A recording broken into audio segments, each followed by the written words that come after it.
ప్రభువైన యేసుక్రీస్తు నామమును బట్టి మీకందరికీ కూడా హృదయపూర్వకమైన వందనాలు తెలియజేస్తున్న అందరికీ వందనాలు. దేవుని పరిశుద్ధ గ్రంథంలో నుండి దానియేలు గ్రంథము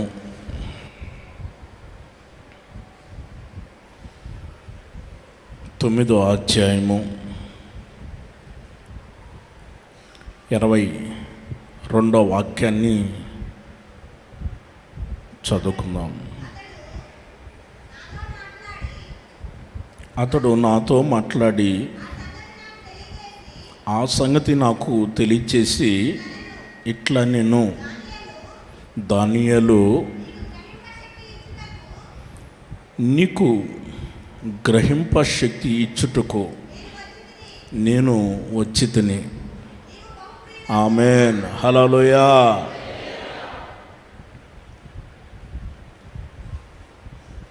పరిశుద్ధ గ్రంథంలో రాయబడి ఉన్న వాక్యాన్ని మనం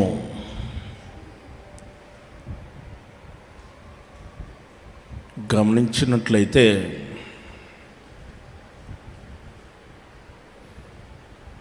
దేవుడైన యెహోవా గాబ్రియేలు దూతని దానియేలు యొద్దకి పంపించడం జరిగింది. దానియేలు ఎవరనంటే దేవునికి బహుప్రియుడు, ఒక నమ్మకమైన వాడు, అతి శ్రేష్టమైన బుద్ధి కలిగిన వాడు, వివేకం కలిగిన వాడు,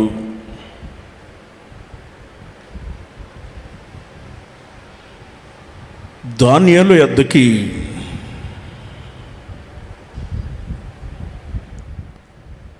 దేవుడైన యెహోవా గాబ్రియేలు దూత పంపించినప్పుడు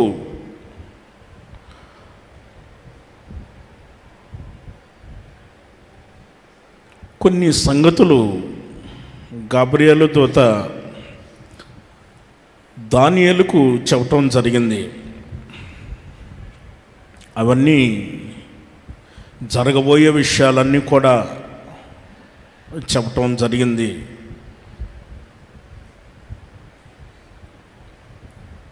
దానియేలు,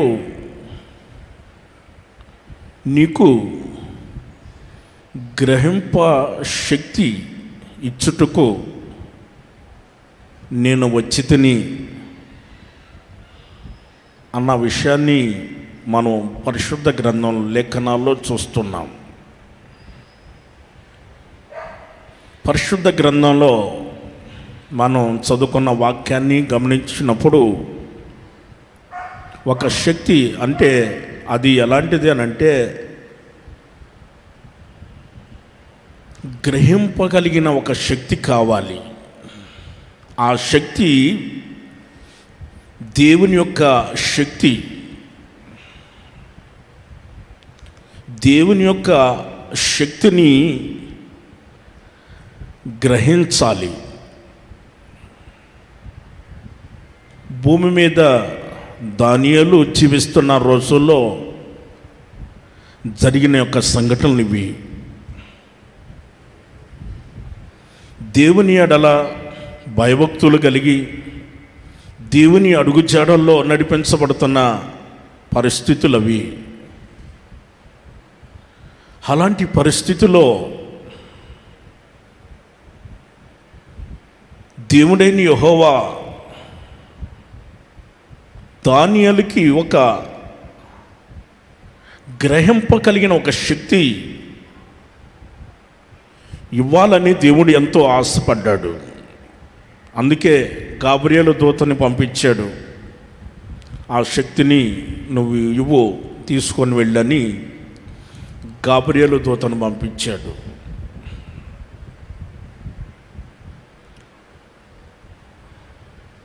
ఈ రోజున మనం కూడా దేవుని యొక్క శక్తిని మనం గ్రహించాలి. మనిషికి గ్రహింపు అనేది చాలా అవసరమై ఉంది. అది ఏ విషయానికైనా సరే, ఏ సమస్యకైనా సరే మనకొక గ్రహింపు అనేది ఉండాలి. మనిషికి ముందు చూపు అనేది చాలా అవసరం. మనిషికి ముందు చూపు ఎంత అవసరమో మనిషి యొక్క జీవితంలో గ్రహింపు అనేది కూడా అంతకంటే ఎక్కువగా ఉండాలి. ఆనాడు దేవుడు ఆ శక్తిని గ్రహించేదానికి దేవుడు ఆ విధంగా దూతను పంపించాడంటే ఒక్కసారి ఆలోచన చేయండి. దేవుని యొక్క శక్తిని గ్రహించాలి. కొందరు భక్తి చేస్తున్నారు, కానీ భక్తిలో ఉన్న శక్తిని ఆశ్రయించలేకపోతున్నారు. భక్తిలో ఒక శక్తి ఉంది, ఆ శక్తిని మనం ఆశ్రయించాలి. అపోస్తుడైన పౌలు గారు ఎఫెసీయులకు రాస్తున్న పత్రికలో ఆయన ఎఫెసీ సంఘానికి పత్రిక రాసి ఆ విషయాన్ని చెబుతాడు. 3వ అధ్యాయము 15-16 వాక్యాలు మనం చదువుకుందాం. మీరు అంతరంగ పురుషుని యందు శక్తి కలిగి ఆయన ఆత్మ వలన బలపరచబడినట్లుగాను క్రీస్తు మీ హృదయాలలో విశ్వాసము ద్వారా విశ్వాసం ద్వారా నివసించున్నట్లుగాను తన మహిమైశ్వర్యము చొప్పున మీకు దయచేయవలనని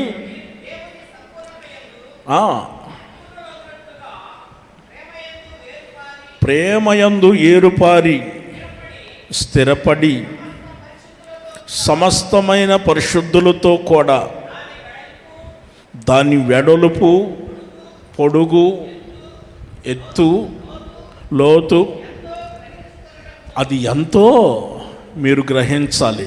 దేవునికి స్తోత్రం, హల్లెలూయా. దానిని మనం గ్రహించాలి. ఆ గ్రహింపు అనేది దేవుని యొక్క శక్తిలో ఉన్న ఆ గ్రహింపు అనేది మనం చాలా గ్రహించాలి. అది ఎంత వెడల్పు, ఎంత పొడుగు, ఎంత ఎత్తుంది, ఎంత లోతు అనేదాన్ని మనం గ్రహించాలి. ఆయన యొక్క శక్తిని, ఆయన యొక్క ప్రేమ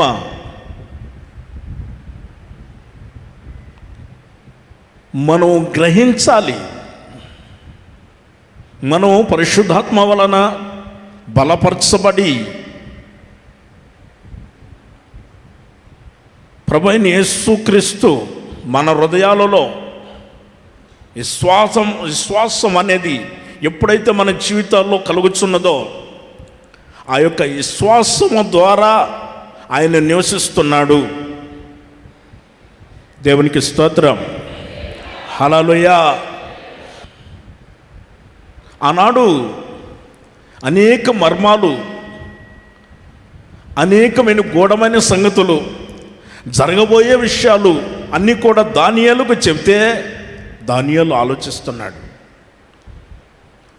అలా ఆలోచిస్తున్నాడు. ఏంటి దానియేలు ఆలోచిస్తున్నాడు?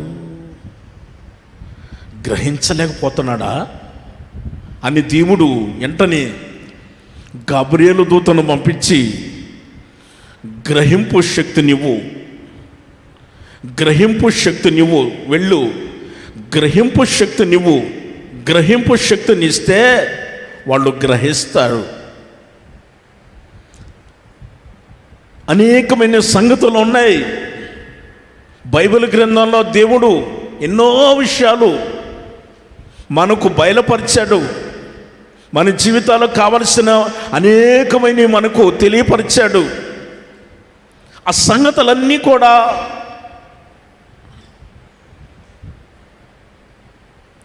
తెలియచేయబడిన సంగతులన్నిటిని కూడా ఒక శక్తి కావాలి, గ్రహించుకునే ఒక శక్తి కావాలి. వినటం వేరు, కానీ గ్రహించుకునే ఒక శక్తి కావాలి. చూడండి, చిన్న పిల్లలు పాలు తాగుతున్నారు. చిన్న పిల్లలు, వాళ్ళకి మాంసం ముక్కలు పెట్టారనుకోండి, అంత అన్నం పెట్టి మాంసం ముక్కలు పెట్టారనుకోండి, అది అరుగుతుందా?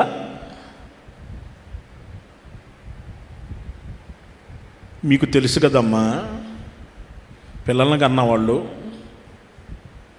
పాలు తాగే పిల్లలకి ముక్కలో అంత అన్నం పెట్టారనుకోండి, అరుగుతుందా? అరగదు. వాళ్ళకి పాలే కావాలి కనుక వారికి పాలే ఏర్పాటు చేస్తారు.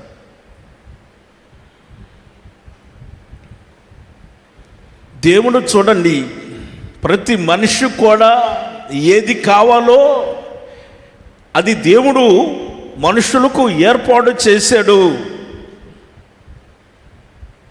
ఆ గ్రహించుకునే ఒక శక్తిని ఇస్తున్నాడు. గ్రహించుకునే ఒక శక్తిని ఇస్తున్నాడు. కొందరిని మనం గమనించినట్లయితే తిన్నది అరగట్లేదండి. డాక్టర్ గారు, తింటున్నాం కానీ తిన్నది అరగట్లేదు అని అంటే ఆయన ఒక చిన్న టాబ్లెట్ ఒకటి ఇస్తాడు. ఎందుకంటే తిన్నది అరగాలి కనుక ఒక టాబ్లెట్ ఇస్తాడు. మరి కొంతమంది అంటారు, నిద్ర పట్టట్లేదండి, ఏంటి పరిస్థితి అని అడిగితే అంత చిన్న టాబ్లెట్ ఒకటి ఇస్తాడు. నిద్ర మాత్రలు, అంత చిన్నవి మాత్రలు ఇస్తాడు. అవి వేసుకున్న తర్వాత నిద్రపోతారు. అవి వేసుకున్న తర్వాత అరుగుతాయి. ఒక చిన్న మాత్రలకే అంత శక్తి ఉంటే, అంత చిన్నదానికే అంత శక్తి ఉంటే, మన దేవుడు ఎవరో తెలుసా? మహాశక్తి కలిగిన వాడు. ప్రైజ్ ది లార్డ్, హల్లెలూయా. ఆకాశాన్ని సృష్టించినవాడు, ఈ భూమిని సృష్టించినవాడు, ఈ భూమి మీద ఉన్న సమస్తమన్నిటిని కూడా సృష్టించినవాడు. ఆయన నోటి మాటతోనే సృష్టించాడు. అంతటి శక్తి కలిగిన వాడు ఆయన, అంతటి శక్తి కలిగిన వాడైన ఆ దేవుని యొక్క శక్తిని మనం గ్రహించాలి. దేనికి గ్రహించాలి? తిన్నదా అరగపోతే కాదు, ఆ విషయం కాదు. దేవుడు మనకి ఏ విషయాలైతే చెప్తున్నాడో, దేవుని యొక్క ప్రేమ ఎలాంటిదో, దేవుని యొక్క శక్తి ఎలాంటిదో మనం గ్రహించాలి. Praise the lord. హల్లెలూయా. దేవుని శక్తిని మనం గ్రహించాలి. మహాశక్తి కలిగిన వాడు, ఆయన యొక్క శక్తి ఎంత పొడుగు అనేది, ఎంత వెడల్పు అనేది, ఎంత ఎత్తు అనేది, ఎంత లోతు అనేది కూడా మనకు తెలియదు. కానీ వాటిని మనం గ్రహించాలి. అది ఎంత అనేది మనం గ్రహించాలి. అప్పుడు దేవుడు ఏం చేస్తాడంటే మన జీవితాల్లో కార్యాలు చేయటం ప్రారంభిస్తాడు. ఆ శక్తిని ఆశ్రయించినప్పుడు మన జీవితాల్లో మేలు చేయటం ప్రారంభిస్తాడు. Praise the lord. హల్లెలూయా. దేవుని శక్తిని మనం గ్రహించినప్పుడే ఆయన మన జీవితాల్లో కార్యాలు చేయటం మొదలు పెడతాడు.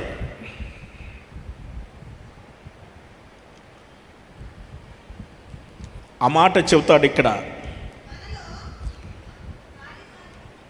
20వ వాక్యం నుంచి. మనలో కార్యసాధకమైన తన శక్తి చొప్పున మనము అడుగు వాటికి అన్నిటికంటేను, ఊహించిన వాటినన్నిటికంటేను అత్యధికముగా చేయు శక్తి కల దేవునికి క్రీస్తు యేసు మూలముగా సంఘములో తరతరములు సదాకాలము మహిమ కలుగునుగాక. ఆమేన్. హల్లెలూయా. పరిశుద్ధ గ్రంథంలో రాయబడి ఉన్న యొక్క మాట,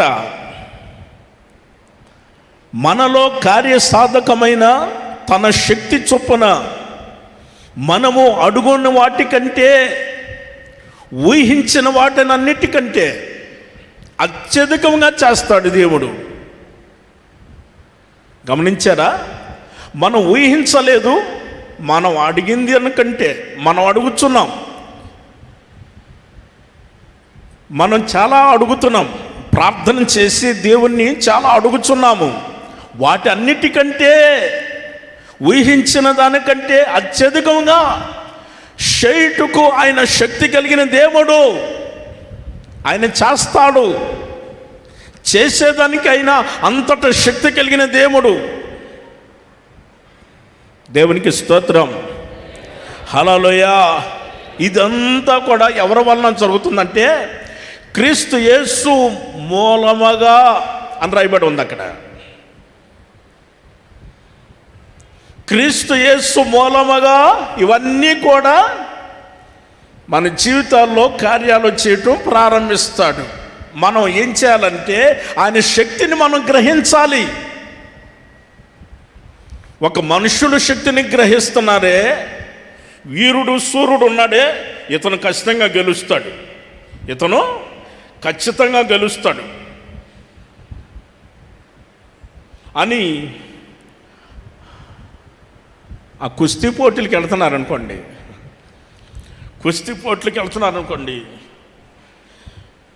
అంతటి బలసూరుడు శక్తి కలిగి ఉంటే ఇతను ఖచ్చితంగా గెలుస్తాడు, ఇతనికి ఎవరు సాటి లేరు అని అనుకుంటారు కదా.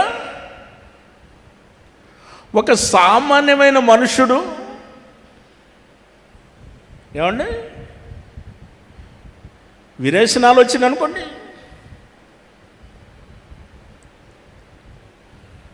మోషన్స్ వచ్చినాయి అనుకోండి, ఏమవుతుంది?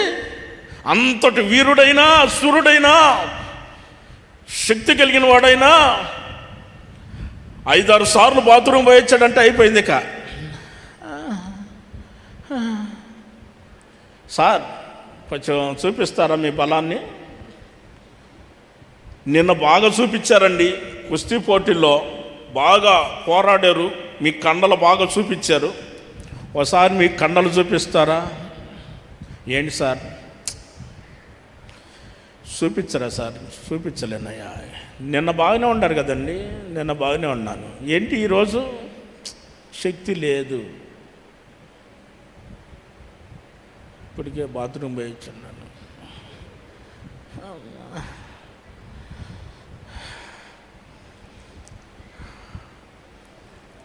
అల్లాడిపోతున్నారు. మనుషులకున్నది ఆ శక్తిని చూసే చాలామంది విద్వసూరుడు, బలసూరుడు, శక్తి గలవాడని గొప్పలు చెప్పుకున్నారే. కానీ అంతటి యొక్క చిన్న శక్తియే అది. కానీ మన దేవుడు మహాశక్తి కలిగిన వాడు. మన యేసయ్య మహాశక్తి కలిగిన వాడు. ఆ యొక్క శక్తి కలిగిన దేవునిని మనం గ్రహించాలి.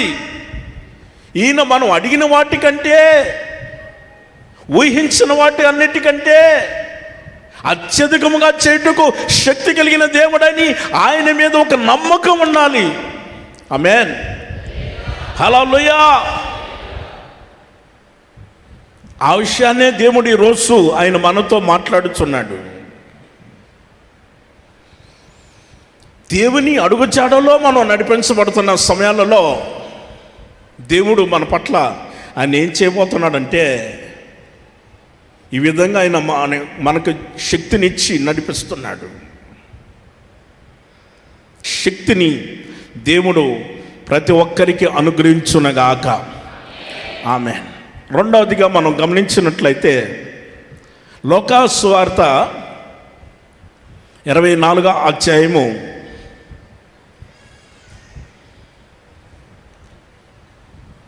45వ వాక్యాన్ని మనం చదువుకుందాం. లోకాసు సువార్త 24వ అధ్యాయము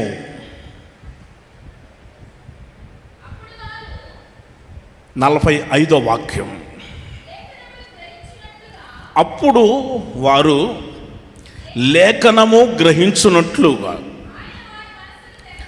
ఆయన వారి యొక్క మనస్సులను తెరిచిను. దేవునికి స్తోత్రం. పరిశుద్ధ గ్రంథంలో మనం గమనించినట్లయితే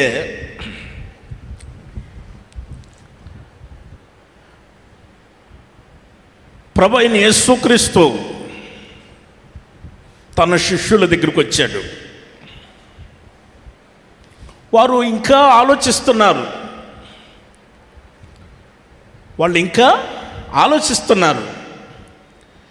యేసు ప్రభు వారితో పాటు 3.5 సంవత్సరాలు వారితోనే ఉన్నాడు. ఆయన సిలువ వేయబడ్డాడు, సమాధి చేయబడ్డాడు, 3వ దినమున లేపబడ్డాడు, సజీవుడై లేచాడు, వారితో కూడా ఉన్నాడు.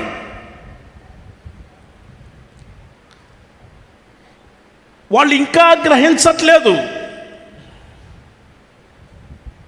గమనించారా? ఇంకా గ్రహించట్లేదు. 44వ వాక్యంలో యేసు ప్రభు అంటాడు, ఆయన వారితో చెబుతున్నాడు, మోషే ధర్మశాస్త్ర గ్రంథంలో, కీర్తన గ్రంథంలోనూ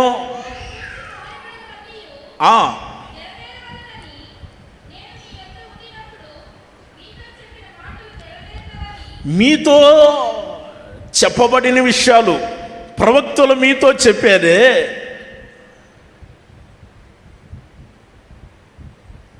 కీర్తన గ్రంథంలో రాయబడి ఉంది కదా, మోషే గ్రంథంలో ప్రవక్తలు ఏ మాటలైతే చెప్పారో ఆ లేఖనాలు మీకు బోధించినప్పుడు మీరు గ్రహించలేదా? లేఖనను గ్రహించినట్లుగా యేసు ప్రభు వారి యొక్క మనస్సులను తెరచెను. అంటే వారు మనస్సు మూయబడి ఉంది. అప్పుడు వరకు వారి యొక్క మనస్సు మూయబడి ఉంది. మనస్సు మూయబడి ఉంది కనుక లేఖనాలు గ్రహించలేకపోతున్నారు. రెండవది, లేఖనములు గ్రహించాలి. మొదట దేవుని యొక్క శక్తిని మనం గ్రహించాలి. రెండవదిగా మనం గమనించినట్లయితే లేఖనములు మనం గ్రహించాలి, వాటిని గ్రహించాలి. లేఖనాల్లో ఎలా రాయబడి ఉంది, పరిశుద్ధ గ్రంథం లేఖనాలు ఏమని చెబుతున్నాయి ఆ లేఖనాలు మనం గ్రహించాలి. హల్లెలూయా. యేసయ్య చెప్పాడు, ప్రజలకు సువార్తను ప్రకటించండి, సర్వలోకానికి వెళ్ళండి, సర్వ సృష్టికి మీరు సువార్తను ప్రకటించండి. నమ్మి బాప్తిసం పొందినవాడు రక్షించబడతాడు, నమ్మనవానికి శిక్ష విధించబడుతుంది. అనేక మంది జనాలను నా శిష్యులుగా చేయండి అని చెప్పినప్పుడు వారు ఆ మాటని గ్రహించారు, లేఖనాలు గ్రహించారు. అందుకే అనేక చోట్లకు వెళ్ళి దేవుని యొక్క రాజ్య స్వార్థను ప్రకటించి అనేక మంది ప్రజలను ఆయన ఎద్దకు తీసుకురావటం జరిగింది. దేవునికి స్తోత్రం. గట్టిగా చూద్దాం హల్లెలూయా. ఒక ఆయన మంత్రి గారు రథం మీద వెళ్తున్నాడు. అపోస్తుల కార్యములు 8వ అధ్యాయము. ఆయన రథం మీద వెళ్తున్నాడు. ఆయన యెషయా గ్రంథం ఒకటి తీసుకొని చాలా ఆశగా చదువుకుంటున్నాడు. ఆయన యెషయా గ్రంథాన్ని చదువుతున్నాడు కానీ గ్రహించలేకపోతున్నాడు. ఆయన ఒక పెద్ద అధికారి. కొన్ని వేల మంది జనాలకు, కొన్ని లక్షల మంది జనానికి ఒక అధికారి. కానీ లేఖనాలు మాత్రం గ్రహించలేకపోతున్నాడు.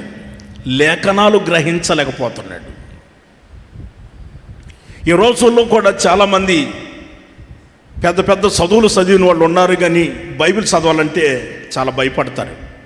కొంతమంది బైబిల్ చదువుతారు కానీ గ్రహించలేరు. ఈయన ఒక పెద్ద మంత్రి.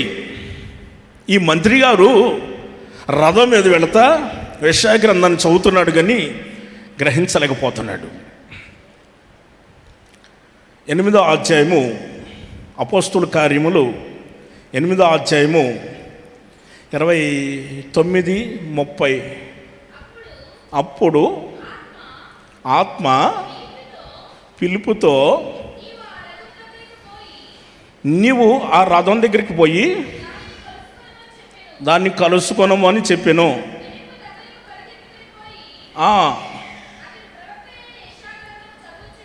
అదిగో యెషయా గ్రంథాన్ని చదువుతున్నాడు.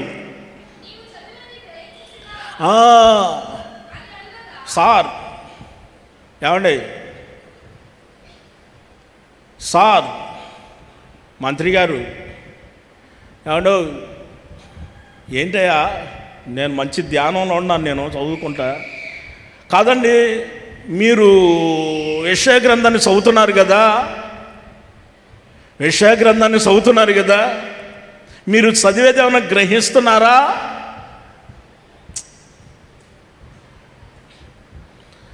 చదువుతున్నాను కానీ గ్రహించలేకపోతున్నానయ్యా.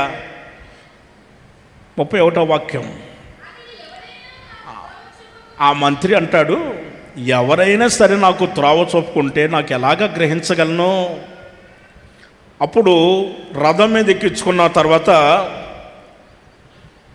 పిలుపు అడుగుతున్నాడు, నువ్వేం చదువుతున్నావు ఏంటి అని అడిగితే అతడు లేఖనాలు చదువుతున్న విషయాన్ని చెబుతున్నాడు.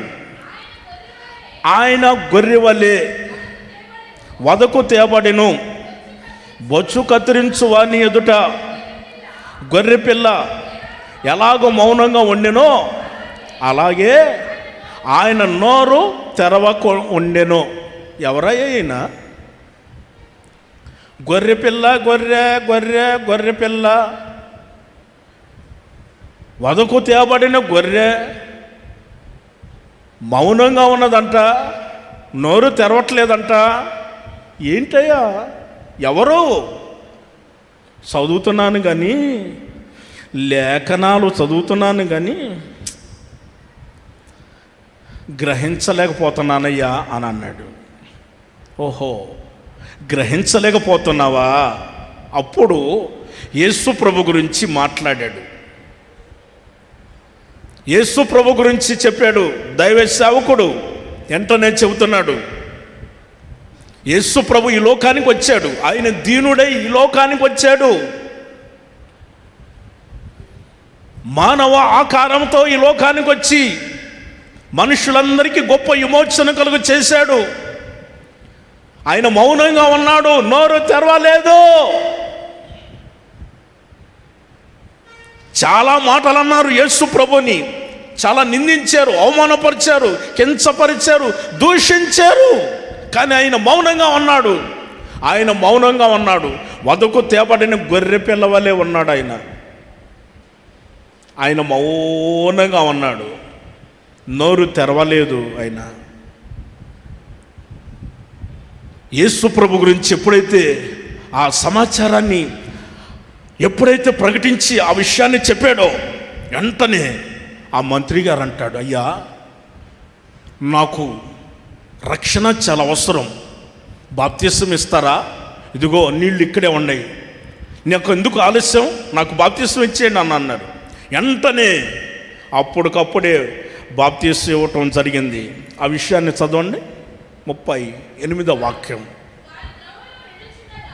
8వ అధ్యాయము 38వ వాక్యం. వచ్చినప్పుడు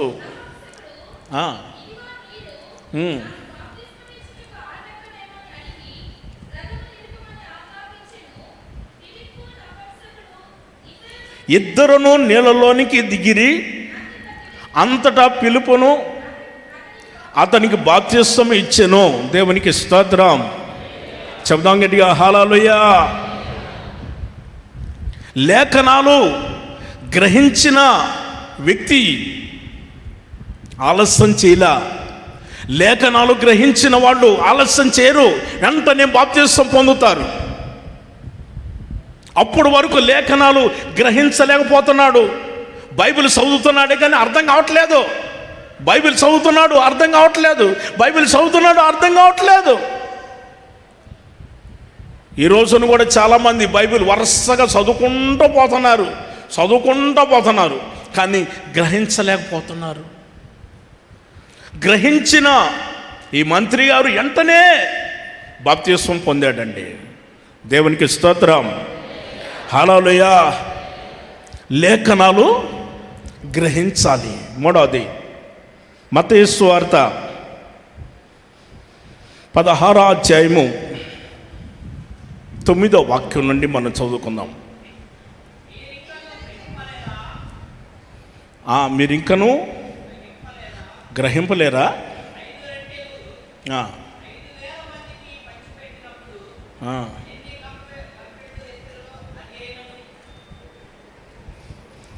దేవునికి స్తోత్రం. గట్టిగా చదువుదాండి, హల్లెలూయా. ఒకసారి చూసుకోండి, ఉందా లేదో. యేసు ప్రభు ఏమో ఆ విషయాన్ని చెప్పలా, రొట్టెల గురించి చెప్పలా. యేసు ప్రభు చెప్పింది ఏంటంటే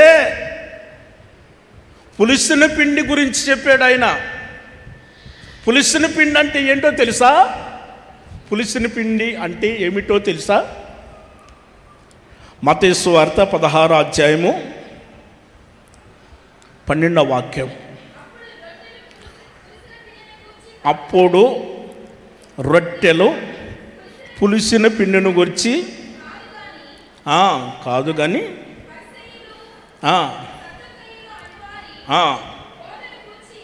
బోధన గుర్చియే. పరిసయ్యులు సద్దుకయ్యులు బోధన గూర్చియే జాగ్రత్త పడుడని ఆయన తమతో చెప్పిన మాటను వారు గ్రహించిరి. ముందేమో గ్రహించలేకపోయారు, ఇప్పుడేమో గ్రహిస్తున్నారు. మనం గ్రహించాల్సిన విషయం ఏంటో తెలుసా? మనం గ్రహించాల్సిన విషయం ఏంటంటే బోధన గురించి మనం గ్రహించాలి. ఏ బోధ? లోకములో చాలా బోధలు ఉన్నాయి. మనకు దేవుడు అపోస్తుల యొక్క బోధనిచ్చాడు, అది మహిమ కలిగిన స్వార్థ. అపోస్తుల యొక్క బోధ, అపోస్తుడైన పౌలు గారు చెప్పాడు, ఈ బోధ కాక ఆకాశం నుండి ఎవరైనా వచ్చి చెప్పినా మీరు నమ్మొద్దు అని అన్నాడు. లోకములో చాలా బోధలు ఉన్నాయి. బోధను గురించిన విషయాలు మనం గ్రహించాలి. రకరకాలమైన బోధలు ఈ రోజున చాలామంది రకరకాలమైన బోధల గురించి ఆలోచన చేస్తా అక్కడికి వెళ్ళాలని ఆశపడతారు, ఇక్కడికి వెళ్ళాలని ఆశపడతారు, అక్కడికి వెళ్ళాలని ఆశపడతారు, ఏమండి ఆ చోటుకి వెళ్ళాలని ఆశపడతారు. ఉంటుంది, బోధలు చాలా ఉన్నాయి. పౌలు గారు చెబుతాడు, హెబ్రీలకు రాసిన పత్రిక 13వ అధ్యాయము 9వ వాక్యంలో ఆయన చెబుతున్నాడు,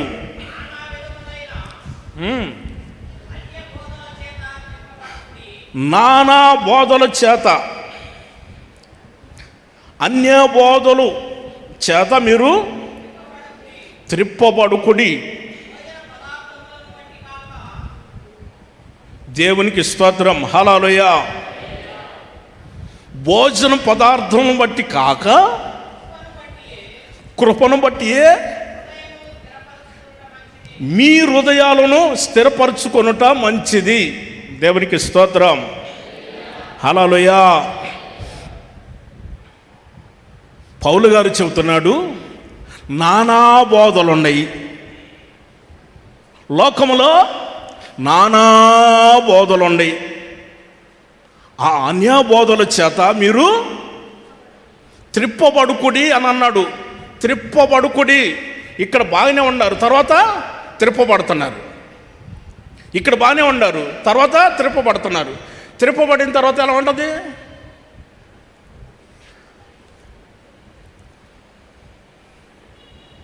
ఎలా ఉంటుంది చెప్పరేంటి మీరు? కప్పు ఉంది, కప్పు ఇలా వెళ్తుంది, అది తిరగబడింది అనుకోండి,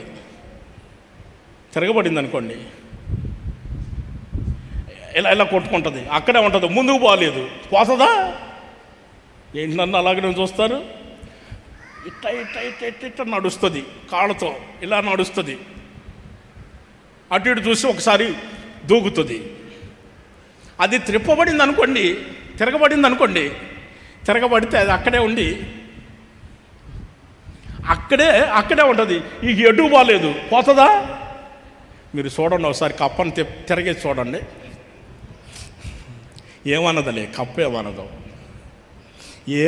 కప్పు ఏమన్నదో తిరిగేసి చూడండి. అది ఎంత దూరం పోతుందో చెప్పండి నాకు, నేను రాసుకుంటా. ఎంత దూరం పోతుందో, పోయినంత దూరం నాకు చెప్పండి. ఎన్ని కిలోమీటర్లు వెళ్తుందో చెప్పండి. తిరగబడిన తర్వాత ఎన్ని కిలోమీటర్లు వెళ్తుందో నాకు చెప్పండి, నేను రాసుకుంటా. సరేనా? ఓకే, వచ్చే వారం ఉన్నది నాకు అన్ని కిలోమీటర్లు చెప్పండి, నేను రాసుకుంటా. నానా బోధలు ఉన్నాయి, రకరకాలమైన బోధలు ఉన్నాయి. ఆ బోధల వైపు తిరిగారు అనుకోండి, ఇక అక్కడే ఉంటాం. తిరగబడి అక్కడే ఉంటారు. ఇంచు కూడా కదలలేవు, అక్కడి నుంచి ఇంచు కూడా కదలలేవు. కుక్కలు వచ్చినా కానీ నువ్వు అక్కడే ఉంటావు, నక్కలు వచ్చినా కానీ నువ్వు అక్కడే ఉంటావు. అదే నువ్వు ఇలా ఉన్నావు అనుకో, కుక్కలు వచ్చినా నక్కలు వచ్చినా నువ్వు తప్పించుకోవచ్చు, కానీ తిరగబడ్డావు అంటే నువ్వు తప్పించుకోలేవు. ఏమొచ్చినా కానీ వాటిని చూస్తూ ఉండిపోవాల్సిందే, కానీ నువ్వు తప్పించుకోలేవు. నానా బోధలు ఉన్నాయి, రకరకాలమైన బోధలు ఉన్నాయి. ఆ బోధను గురించిన విషయాలు మనం గ్రహించాలి. ప్రైజ్ ది లార్డ్, హల్లెలూయా, హల్లెలూయా.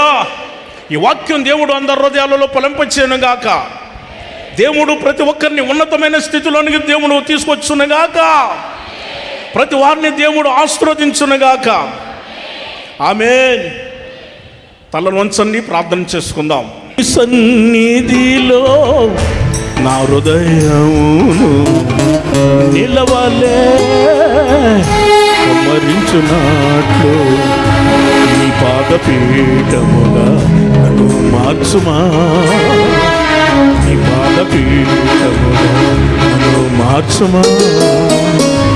చూడాని సన్నిధి నిండుగాన తోడు నిత్యముంచి నన్ను నడిపించుమా నడిపించుమా.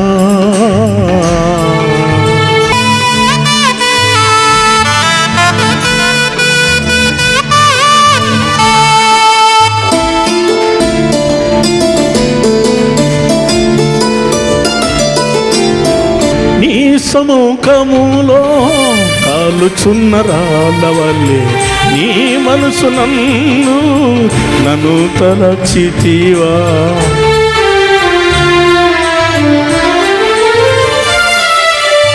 నీ సముఖములో కాలుచున్న రాళ్ళ వల్లే నీ మనసు నన్ను తలచితివా. నీ చిత్తమే నాలో నెరవేర్చుమా, నీ చిత్తమే నాలో నెరవేర్చుమా. నీ చూడాని సన్నిధి నిండుగాన తోడు నిత్యముంచి నన్ను నడిపించుమా నడిపించుమా.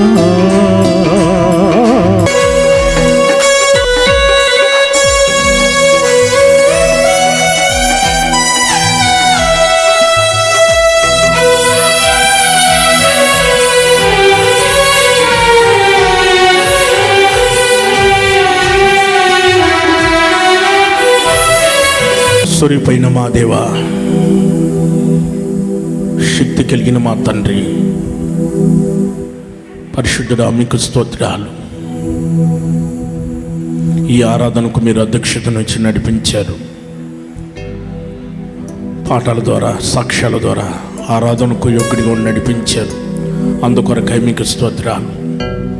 వాక్యమైన తండ్రి, మీరు మాట్లాడిన ప్రతి మాట కొరకై మీకు స్తోత్రాలు. మీరు దీవించండి అయ్యా, ఒక్కొక్కరిని మీరు ఆశీర్వదించండి. మీ రాజ్య వారసులుగా మీరు మారుస్తున్నందుకు స్తోత్రాలు.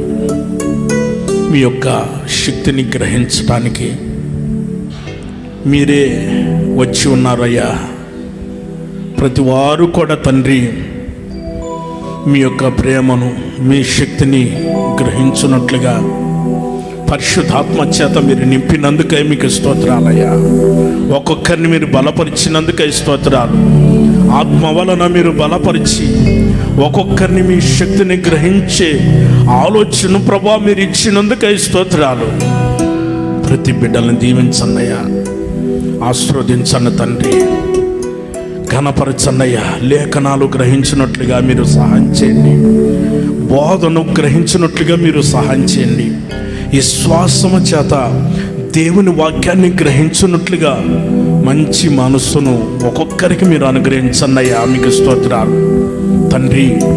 మీరు ఉన్నతమైన స్థితిలో ఒక్కొక్కరిని మీరు తీసుకొచ్చారని గ్రహించినట్లుగా మీ కృపను అనుగ్రహించండి. ఆనాడు దావీదు మహారాజుని తండ్రి మీరు హెచ్చించిన ఆ హెచ్చింపు ఉన్నతమైన స్థితిలోని తీసుకొచ్చిన విషయాలన్నీ కూడా ఎంతో గ్రహించినట్లుగా ప్రతి వారు కూడా గ్రహించి మిమ్మల్ని స్తుతించి మహిమపరచున్నట్లుగా తండ్రి మీ కృపను అనుగ్రహించండి. చిన్న బిడ్డలు, యవనస్తులు, పెద్దవారిని అందరినీ కూడా మీరు దీవించి మీ రాజ్య వారసులుగా మార్చమని, అందరికీ కూడా మంచి ఆరోగ్యాలు, క్షేమాలు మీరు ప్రసాదించమని యేసు నామంలో ప్రార్థిస్తున్నాము తండ్రి.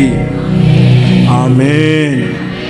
మన ప్రభు యేసుక్రీస్తు వారి యొక్క కృప, తండ్రి అయిన దేవుని యొక్క ప్రేమయు, పరిశుద్ధాత్మిక సహవాసము ఇప్పుడు ఎల్లప్పుడూ సదాకాలం మనకును ప్రభువునందు కొనసాగుతున్న ప్రతి ఒక్కరికి గొప్ప గ్రహింపు శక్తినిచ్చి ఆ రాజ్యానికి ఒక్కొక్కరిని ప్రభు సిద్ధపరుచున్నగాక. ఆమేన్. హల్లెలూయా, హల్లెలూయా, హల్లెలూయా.